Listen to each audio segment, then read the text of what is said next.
শ্রী পরমাত্মনে নমঃ। যথার্থ গীতা, শ্রীমদ্ ভগবদ গীতা, অথ পঞ্চদশ অধ্যায়। মহাপুরুষগণ বিভিন্ন দৃষ্টান্ত দ্বারা সংসারকে বোঝাবার চেষ্টা করেছেন। কেউ সংসার অরণ্য বলেছেন, কেউ সংসার সাগর বলেছেন। অবস্থা ভেদে একেই ভবনদী, ভবকূপও বলা হয়েছে এবং কখনো এর তুলনা গোষ্পদের সঙ্গে করা হয়েছে, অর্থাৎ ইন্দ্রিয় সমূহের আয়তন যত, সংসারও ততটুকুই। এবং শেষে এমন অবস্থা আসে যে নাম লইত ভবসিন্ধু সুখাহি, নাম নিলেই ভবসিন্ধু শুকিয়ে যায়। এরূপ সমুদ্র সংসারে আছে কি? যোগেশ্বর শ্রীকৃষ্ণ সংসারকে সমুদ্র ও বৃক্ষের সংজ্ঞা দিয়েছেন। দ্বাদশ অধ্যায়ে তিনি বলেছেন, যারা আমার অনন্য ভক্ত তাদের শীঘ্রই সংসার সমুদ্র থেকে উদ্ধার করি। এখানে প্রস্তুত অধ্যায়ে যোগেশ্বর শ্রীকৃষ্ণ বলছেন যে এই সংসার বৃক্ষস্বরূপ। এর ছেদন করতে করতে যোগীগণ সেই পরম পদের খোঁজ করেন। শ্রী ভগবান উবাচ।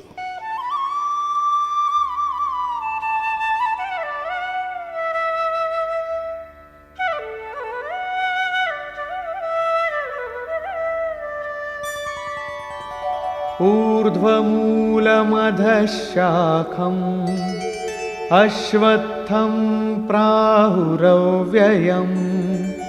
छन्दांसि यस्य पर्णानि यस्तं वेद स वेदवित्। অর্জুন, ঊর্ধ্বমূলম, ঊর্ধ্বে পরমাত্মাই এর মূল, অধঃ শাখম, নিম্নদিকে প্রকৃতি এর শাখাসমূহ। এইরূপ সংসাররূপী অশ্বত্থ বৃক্ষকে অবিনাশী বলা হয়। বৃক্ষ আশ্বাহ, অর্থাৎ কাল পর্যন্তও যে থাকবেই এটা বলা যায় না। যে কোনো সময় ছেদন হতে পারে, কিন্তু অবিনাশী বলা হয়। শ্রীকৃষ্ণের অনুসারে অবিনাশী বস্তু দুটি, এক সংসার রূপ বৃক্ষ অবিনাশী, এবং দ্বিতীয় তার থেকেও শ্রেষ্ঠ পরম অবিনাশী। এই অবিনাশী সংসার রূপ বৃক্ষের পাতা বেদকে বলা হয়েছে। যিনি এই সংসার রূপ বৃক্ষকে জানেন তিনি বেদজ্ঞ। যিনি এই সংসার বৃক্ষকে জানেন তিনি বেদজ্ঞাতা। গ্রন্থ পাঠকরা জানেন না। গ্রন্থ পাঠ করলে সেই পথে এগিয়ে যাবার প্রেরণা লাভ হয় মাত্র। পত্রসমূহের স্থানে বেদের কি প্রয়োজন?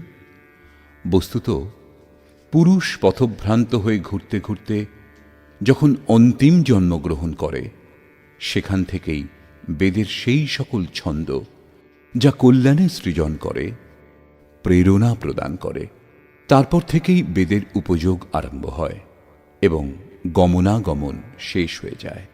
তিনি স্বরূপের দিকে এগিয়ে যান এবং अधश्चोर्ध्वं प्रसृतास्तस्य शाखा गुणप्रवृद्धा विषयप्रवालाः अधश्च मूलान्यनुसन्ततानि कर्मानुबन्धीनि मनुष्यलोके। এই সংসার বৃক্ষের শাখাসমূহ গুণত্রয় দ্বারা বর্ধিত ও বিষয় ভোগরূপ পল্লব বিশিষ্ট এবং অধোদেশ ও ঊর্ধ্বদেশে বিস্তৃত। নিম্নে কীট পতঙ্গ পর্যন্ত এবং ঊর্ধ্বে দেবভাব থেকে আরম্ভ করে ব্রহ্মা পর্যন্ত সর্বত্র বিস্তৃত এবং কেবল মনুষ্য যোনিতে কর্মানুসারে আবদ্ধ করে। অন্য সমস্ত যোনি ভোগ উপভোগ করে। মনুষ্য যোনি কর্মানুসারে বন্ধন তৈরি করে।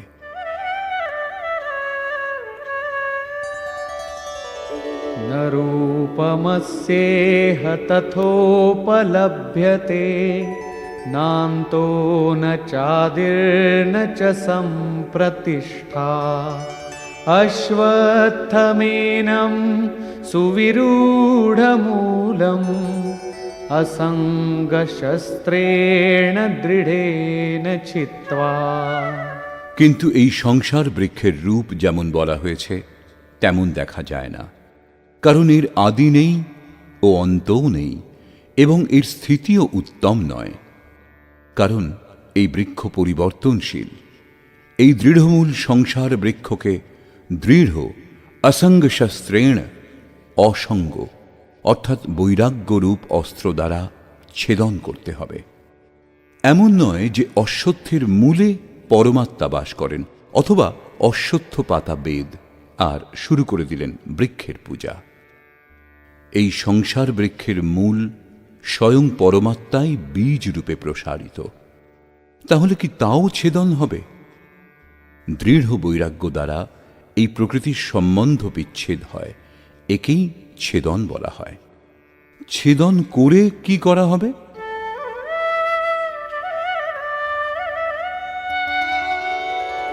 ततः पदं तत्परिमार्गितव्यं यस्मिन् गता न निवर्तन्ति भूयः तमेव चाद्यं पुरुषं प्रपद्ये यतः प्रवृत्तिः प्रसृता पुराणी। দৃঢ় বৈরাগ্য দ্বারা সংসার বৃক্ষকে ছেদন করে সেই পরম পদ পরমেশ্বরের উত্তম রূপে অন্বেষণ করতে হয়, যাকে প্রাপ্ত হলে সংসারের আর পুনরাবৃত্তি হয় না, অর্থাৎ পূর্ণ নিবৃত্তি লাভ হয়। কিন্তু তার অন্বেষণ কিরূপে সম্ভব? যোগেশ্বর বলছেন, এর জন্য সমর্পণ আবশ্যক। যে পরমেশ্বর হতে পুরাতন সংসার বৃক্ষের প্রবৃত্তি বিস্তৃত, সেই আদি পুরুষ পরমাত্মার শরণাগত আমি। তাঁর শরণাগত না হলে বৃক্ষ লুপ্ত হবে না। এখন শরণাগত বৈরাগ্যে স্থিত পুরুষ কিরূপে বুঝবেন যে বৃক্ষ ছেদন হয়েছে? তার পরিচয় কি? এই প্রসঙ্গে বলছেন, निर्मानमोहाजितसङ्गदोषा अध्यात्मनित्या विनिवृत्तकामाः द्वन्द्वैर्विमुक्ताः सुखदुःखसंज्ञैर्गच्छन्त्यमूढाः पदमव्ययं तत्। উপরোক্ত প্রকার সমর্পণ দ্বারা যাদের মোহ ও মান নষ্ট হয়েছে, যারা আসক্তিরূপ সঙ্গদোষ জয়ী, অধ্যাত্মনিত্যা পরমাত্মার স্বরূপে যাদের নিরন্তর স্থিতি, যাদের কামনা নিবৃত্ত হয়েছে এবং সুখ দুঃখরূপ দ্বন্দ্ব থেকে বিমুক্ত জ্ঞানীগণ সেই অবিনাশী পরম পদ প্রাপ্ত হন। যতক্ষণ এই অবস্থা লাভ না হয় ততক্ষণ সংসার বৃক্ষ ছেদন হয় না। বৈরাগ্যের প্রয়োজন এত দূর পর্যন্তই। সেই পরম পদের স্বরূপ কি যা লাভ করা হয়? न तद्भासयते सूर्यो न शशाङ्को न पावकः यद्गत्वा न निवर्तन्ते तद्धाम परमं मम। সেই পরম পদকে সূর্য, চন্দ্র ও অগ্নি প্রকাশ করতে পারে না। যাকে লাভ করলে সংসারে আর পুনর্জন্ম হয় না, সেটাই আমার পরম ধাম, অর্থাৎ তাঁদের পুনর্জন্ম হয় না। এই পদ লাভ করার অধিকার সকলের সমান। এই প্রসঙ্গে বলছেন,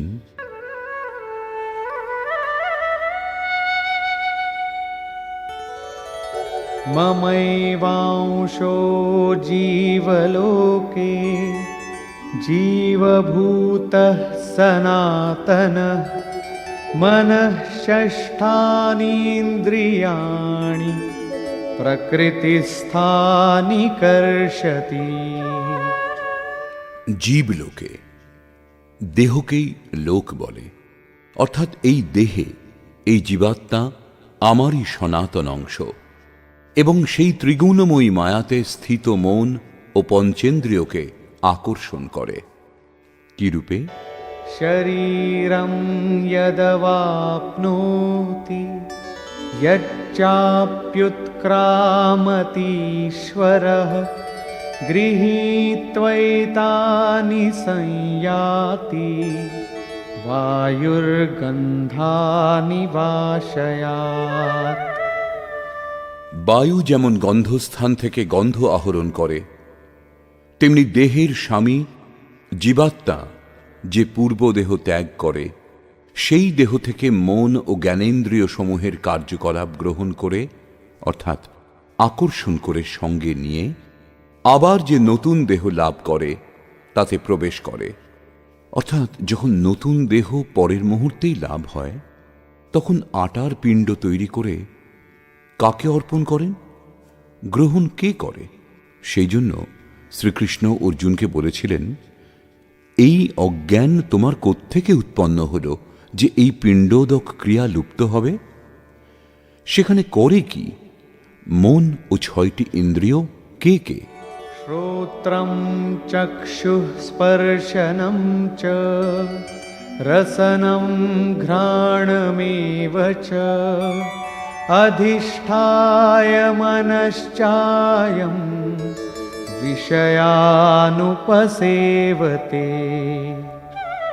সেই দেহস্থিত জীবাত্মা কর্ণ, চক্ষু, ত্বক, জিহ্বা, নাসিকা ও মনকে আশ্রয় করে, অর্থাৎ এদের সাহায্যেই বিষয়সমূহ উপভোগ করেন।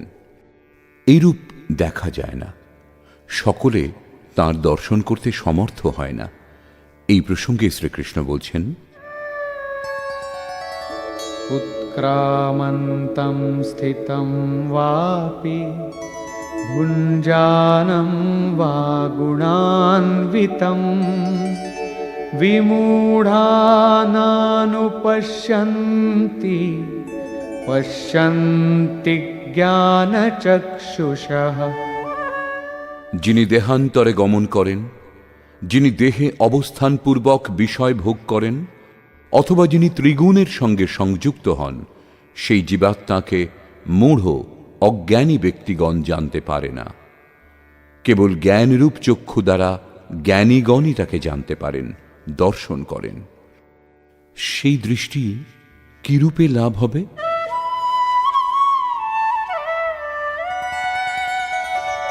यतन्तो योगिनश्चैनं पश्यन्त्यात्मन्यवस्थितं यतन्तोऽप्यकृतात्मानो नैनं पश्यन्त्यचेतसः।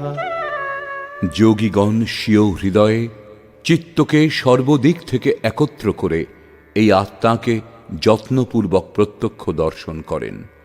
কিন্তু অকৃতার্থ আত্মা যাদের, অর্থাৎ মলিন অন্তঃকরণ যাদের, সেই অজ্ঞানীগণ যত্নশীল হলেও এই আত্মাকে জানতে পারে না, কারণ তাদের অন্তঃকরণ বাহ্য প্রবৃত্তিসমূহে বিক্ষিপ্ত। চিত্তকে সর্বদিক থেকে একত্র করে অন্তরাত্মাতে যত্নশীল ভাবুকগণই তাকে লাভ করার যোগ্য হন। অতএব অন্তঃকরণ থেকে নিরন্তর সুমিরন আবশ্যক। এখন সেই মহাপুরুষগণের স্বরূপে যে সমস্ত বিভূতি লাভ হয়, যা পূর্বেও বলেছেন, সেই সকলের ওপর আলোকপাত করলেন।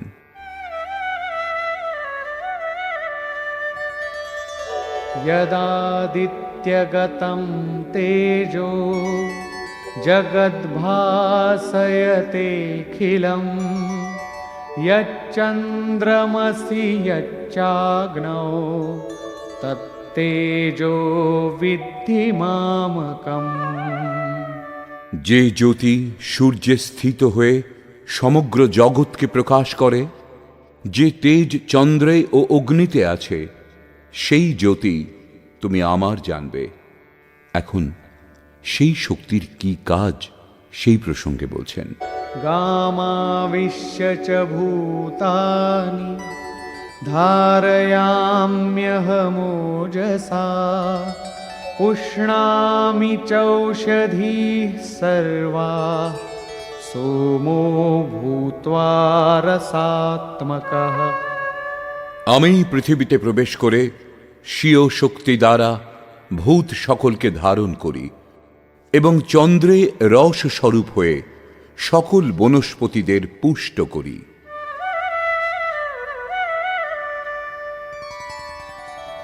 अहं वैश्वानरो भूत्वा प्राणिनां देहमाश्रितः प्राणापानसमायुक्तः पचाम्यन्नं चतुर्विधम्।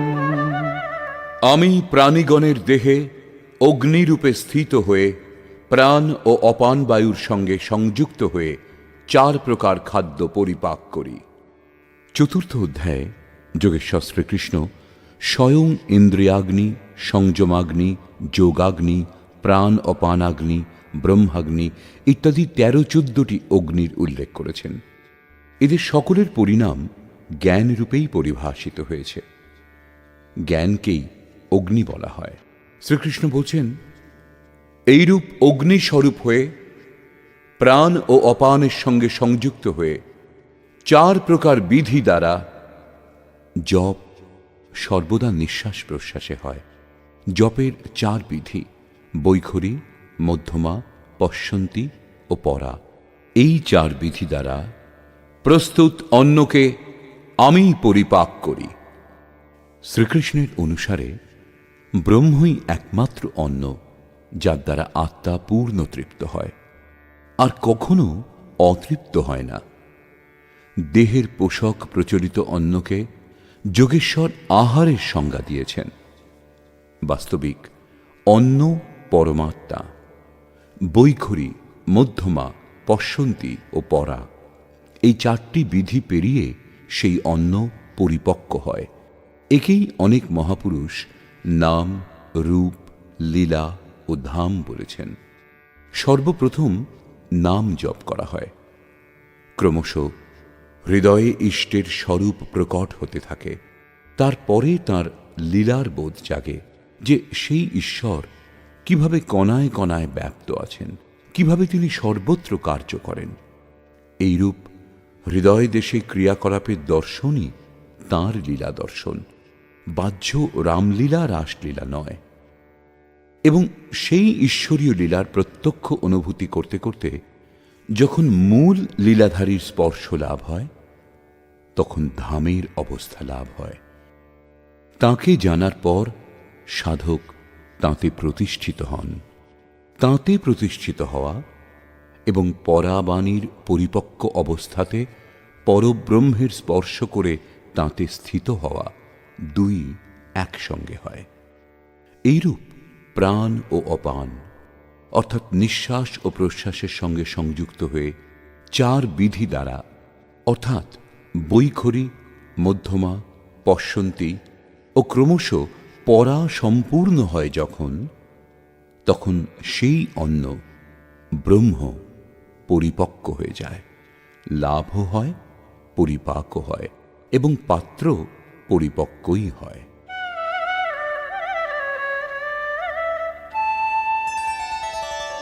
सर्वस्य चाहं हृदि सन्निविष्टो मत्तः स्मृतिर्ज्ञानमपोहनं च वेदैश्च सर्वैरहमेव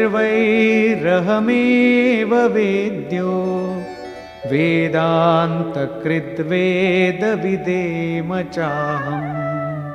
আমি সকল প্রাণীর হৃদয়ে অন্তর্যামী রূপে স্থিত আছি। আমার দ্বারাই স্বরূপের স্মৃতি উৎপন্ন হয়। স্মৃতি সুরতি, যে তত্ত্ব পরমাত্মা বিস্মৃত তাঁর স্মরণ হয়ে আসা, এই লক্ষণ প্রাপ্তিকালের। স্মৃতির সঙ্গে জ্ঞান অর্থাৎ সাক্ষাৎকার এবং অপৌহানম অর্থাৎ সকল বাধা আমার দ্বারাই শান্ত হয়। সকল বেদ মধ্যে যা জানার যোগ্য তা আমি। বেদান্তের কর্তা অর্থাৎ বেদস্য অন্তঃ স বেদান্ত পৃথক ছিলেন, তবেই তো অনুভব হল। যখন জানার সঙ্গে সঙ্গে সেই স্বরূপে প্রতিষ্ঠিত হয়েছেন, তখন আর কে কাকে জানতে চাইবেন? বেদান্তের কর্তা আমি, এবং বেদবিদ সেও আমি, বেদের জ্ঞাতাও আমি। অধ্যায়ের আরম্ভে তিনি বলেছিলেন যে এই সংসার বৃক্ষের ন্যায়, ঊর্ধ্বে পরমাত্মা মূল এবং নিম্নে প্রকৃতি পর্যন্ত বিস্তৃত তার শাখাসমূহ। যিনি এই মূল থেকে প্রকৃতির বিভাজন করে একে জানেন, মূল সহ জানেন, তিনিই বেদবিদ।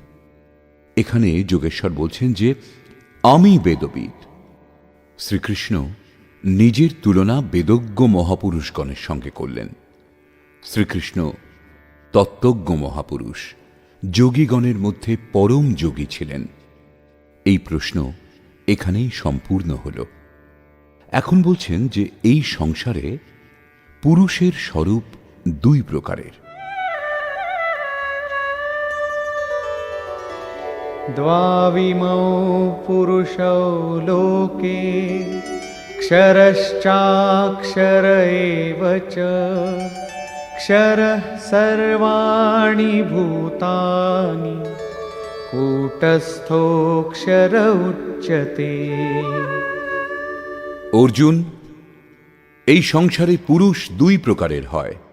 এক ক্ষর, ক্ষয়শীল, পরিবর্তনশীল, এবং দ্বিতীয় অক্ষর, অক্ষয়, অপরিবর্তনশীল। তন্মধ্যে সকল ভূত প্রাণীগণের শরীর বিনাশশীল, আজ আছে কাল থাকবে না। এরাই ক্ষর পুরুষ, এবং সাধনের দ্বারা যার মন ও ইন্দ্রিয়সমূহ নিরুদ্ধ, অর্থাৎ যার ইন্দ্রিয়সমূহ কূটস্থ, তাকে অক্ষর বলা হয়। এই কূটস্থ পুরুষকেই অবিনাশী বলা হয়। এখন আপনি স্ত্রী অথবা পুরুষ যাই হন না কেন, যদি দেহ ও দেহের উৎপত্তির কারণ সংস্কারের ক্রম বিদ্যমান, তাহলে আপনি ক্ষর পুরুষ। এবং যদি মন ও ইন্দ্রিয়সমূহ কূটস্থ হয়ে যায়, তাহলে আপনি অক্ষর পুরুষ। কিন্তু এটিও পুরুষের অবস্থা বিশেষই। এই দুইয়ের থেকেও শ্রেষ্ঠ এক অন্য পুরুষও আছেন। उत्तमः पुरुषस्त्वन्यः परमात्मेत्युदाहृतः यो लोकत्रयमाविश्य बिभर्त्यव्यय ईश्वरः। এই উভয় পুরুষ থেকে ভিন্ন অতি উত্তম পুরুষ অন্য একজন আছেন, যিনি ত্রিলোকে অবস্থিত হয়ে সকলের ধারণ পোষণ করেন, এবং তাকে অবিনাশী, পরমাত্মা, ঈশ্বর বলা হয়েছে। পরমাত্মা অব্যক্ত, অবিনাশী, পুরুষোত্তম, এইসব শব্দ তাঁর পরিচায়ক। বস্তুত তিনি পৃথক, অর্থাৎ অনির্বচনীয়।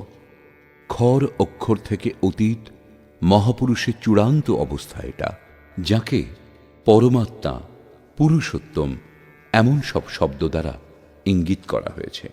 কিন্তু তিনি অন্য, অর্থাৎ অনির্বচনীয়। সেই স্থিতিতে যোগেশ্বর শ্রীকৃষ্ণ নিজেরও পরিচয় দিলেন। यस्मात्क्षरमतीतोऽहम्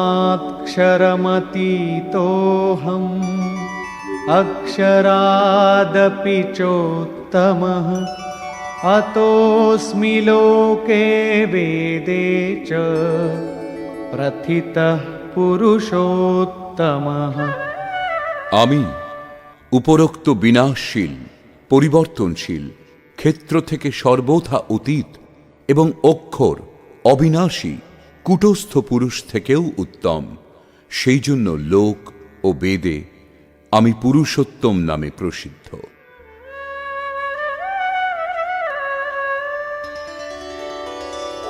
यो मामेवमसम्मूढो जानाति पुरुषोत्तमं स सर्वविद्भजति मां सर्वभावेन भारत। হে ভারত, উপরোক্ত এই প্রকার যে জ্ঞানী পুরুষ আমাকে, পুরুষোত্তমকে সাক্ষাৎ জানেন, তিনি সর্বজ্ঞ পুরুষ। তিনি সর্বপ্রকারে পরমাত্মারূপ আমাকেই ভজনা করেন। তিনি আমার থেকে পৃথক নন।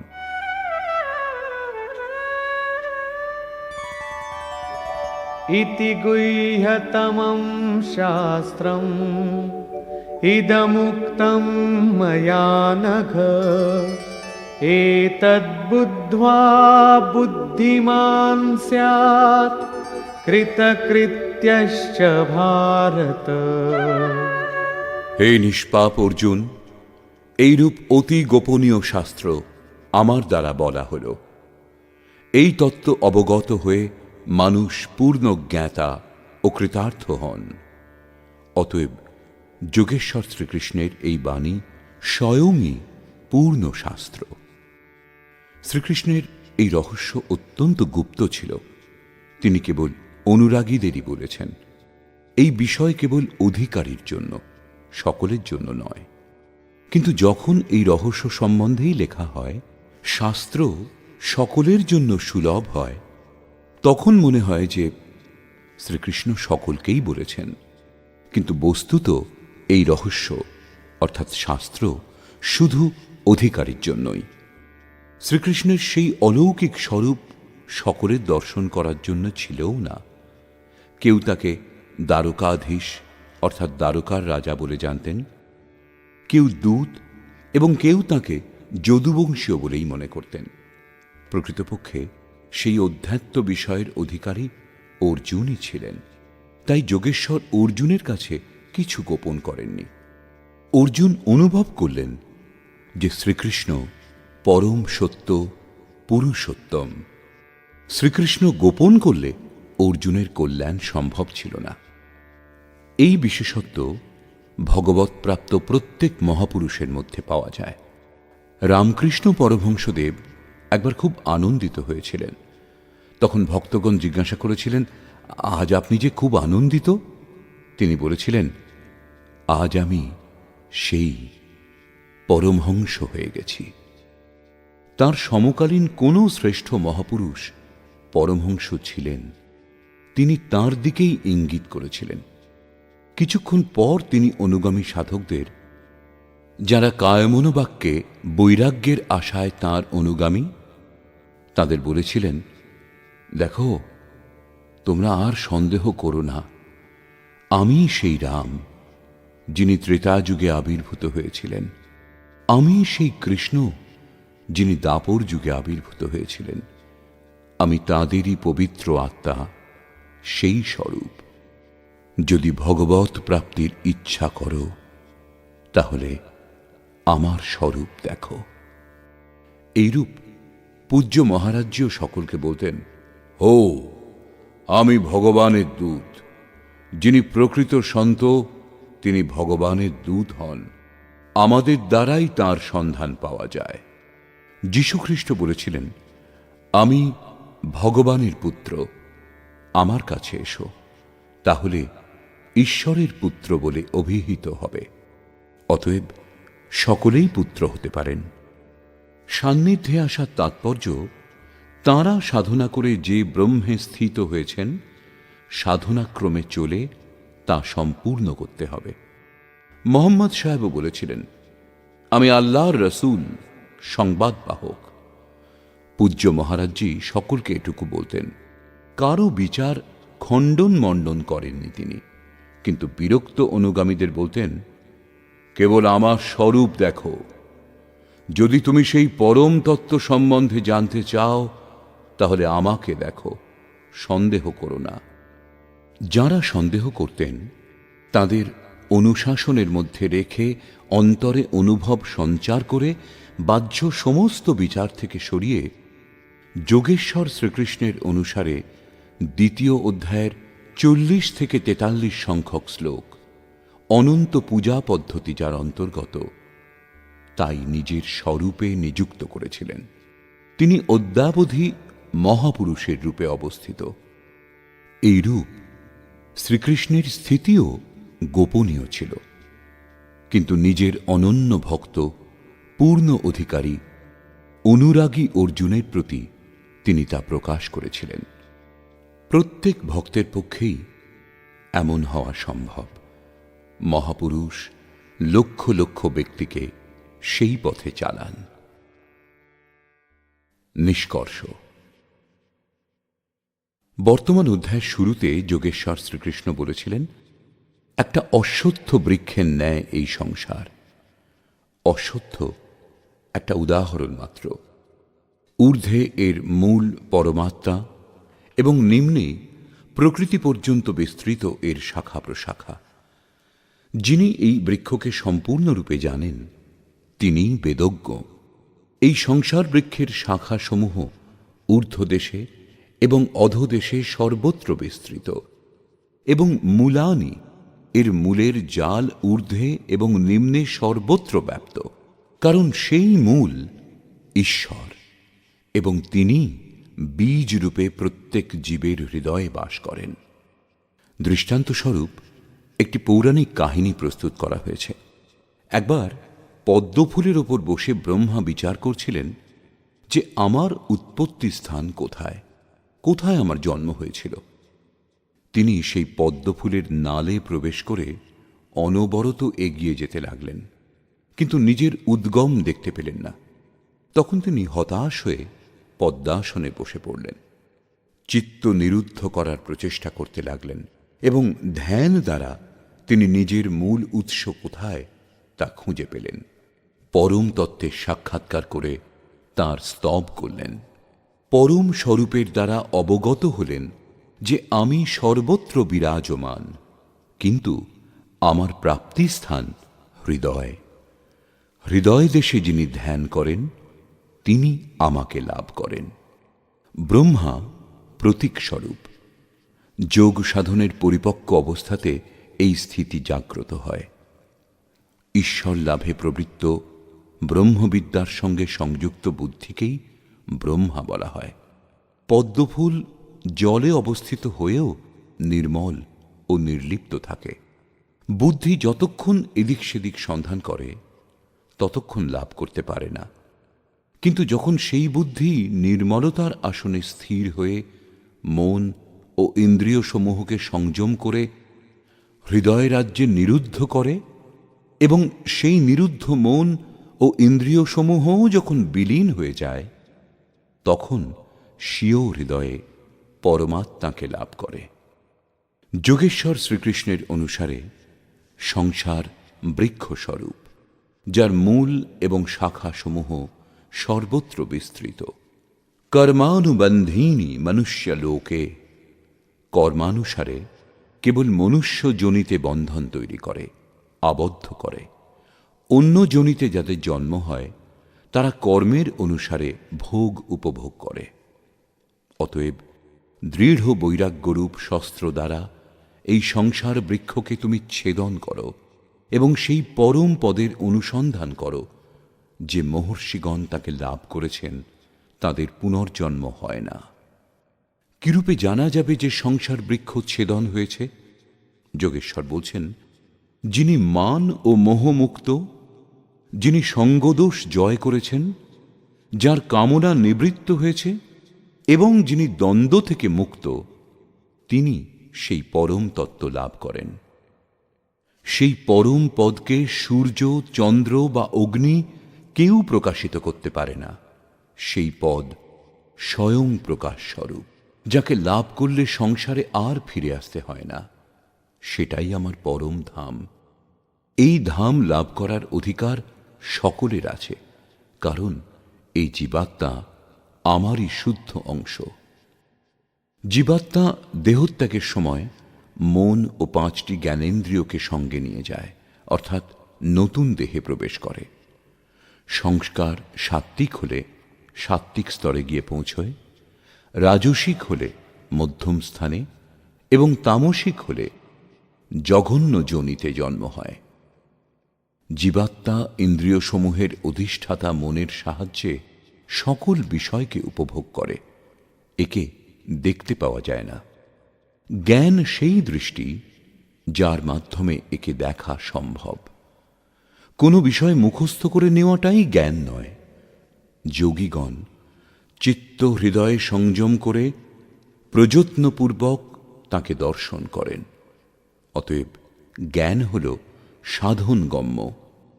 শাস্ত্র অধ্যয়ন দ্বারা তার প্রতি অনুরাগ উৎপন্ন হয়। সংশয়যুক্ত অকৃতাত্মা ব্যক্তিগণ যত্নশীল হলেও একে দেখতে পায় না। এখানে প্রাপ্তি স্থানের বর্ণনা করা হয়েছে। অতএব সেই অবস্থাতে বিভূতিসমূহের প্রবাহ স্বাভাবিক। সে সকলের ওপর আলোকপাত করে যোগেশ্বর শ্রীকৃষ্ণ বলছেন, সূর্য ও চন্দ্রে যে প্রকাশ আছে সেই প্রকাশ আমার জানবে। অগ্নিতে যে তেজ আছে সেই তেজও আমার।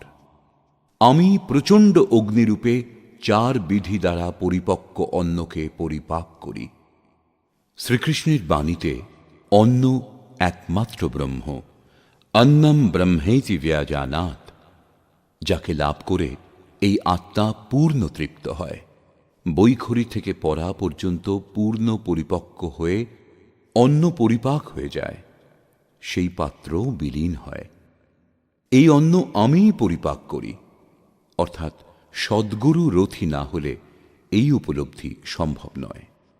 এই বিষয়ের উপর জোর দিয়ে যোগেশ্বর শ্রীকৃষ্ণ পুনরায় বললেন, সকল প্রাণীর অন্তর্দেশে অবস্থিত হয়ে আমি স্মৃতি প্রদান করি, বিস্মৃত স্বরূপের স্মৃতি প্রদান করি। স্মৃতির সঙ্গে যে জ্ঞান লাভ হয় তা আমি। এই জ্ঞান লাভের পথে যে বাধা উপস্থিত হয় সেই বাধা আমিই দূর করি। আমি জ্ঞাতব্য এবং বিদিত হলে জ্ঞানের অন্তর্কর্তাও আমি। আমি বেদবিদ। কে কাকে জানবার জন্য প্রযত্নশীল হবে? অধ্যায়ের প্রারম্ভে বলেছিলেন, যিনি সংসার বৃক্ষকে সম্পূর্ণরূপে জানেন তিনিই বেদবিদ। যিনি এই সংসার বৃক্ষকে ছেদন করেন তিনি একে জানতে পারেন। এখানে বলছেন, আমি বেদবিদ পুরুষোত্তম, তাঁকে লাভ করার অধিকার মানব মাত্রেরই। পরিশেষে বললেন, 2 প্রকারের পুরুষ এই পৃথিবীতে আছে। সকল ভূত প্রাণীর দেহ খড়। মন যখন কূটস্থ হয় তখন এই পুরুষকেই অক্ষর বলা হয়। অক্ষর হলেও এখনো তা দ্বন্দ্বাত্মক এবং এর থেকেও শ্রেষ্ঠ, যাকে পরমাত্মা, পরমেশ্বর, অব্যক্ত ও অবিনাশী বলা হয়, তিনি সম্পূর্ণ ভিন্ন। এই অবস্থা খর অক্ষরের ঊর্ধ্বে, একেই পরম স্থিতি বলা হয়। এর সঙ্গে তুলনা করে বললেন, আমিও খর অক্ষরের ঊর্ধ্বে, আমি সেই, তাই লোকে আমাকে পুরুষোত্তম বলে। এইরূপ যারা উত্তম পুরুষকে জানেন সেই জ্ঞানী ভক্তগণ সদা আমার ভজনা করেন। তাদের জ্ঞানে পার্থক্য নেই। অর্জুন, এই অত্যন্ত গোপনীয় রহস্য সম্বন্ধে আমি তোমাকে বললাম। ভগবৎপ্রাপ্ত মহাপুরুষগণ সকলের সম্মুখে এ সমস্ত কথা বলেন না, কিন্তু অধিকারী ভক্তের কাছে কিছু গোপনও করেন না। গোপন করলে ভক্তের কল্যাণ কি করে হবে?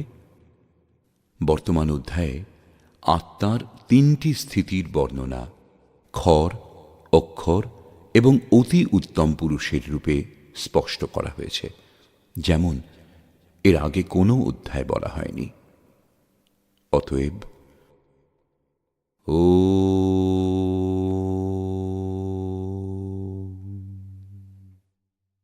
এই প্রকার শ্রীমদ্ ভগবদ্ গীতারূপী উপনিষদ এবং ব্রহ্মবিদ্যা তথা যোগশাস্ত্র বিষয়ক শ্রীকৃষ্ণ ও অর্জুনের সংবাদে পুরুষোত্তম যোগ নামক 15 অধ্যায় পূর্ণ হল। এই প্রকার শ্রীমৎ পরমহংস পরমানন্দজির শিষ্য স্বামী অর্গড়ানন্দকৃত শ্রীমদ্ ভগবদ্ গীতার ভাষ্য যথার্থ গীতাতে পুরুষোত্তম যোগ নামক 15 অধ্যায় সমাপ্ত হল। হরি ওম তৎসৎ।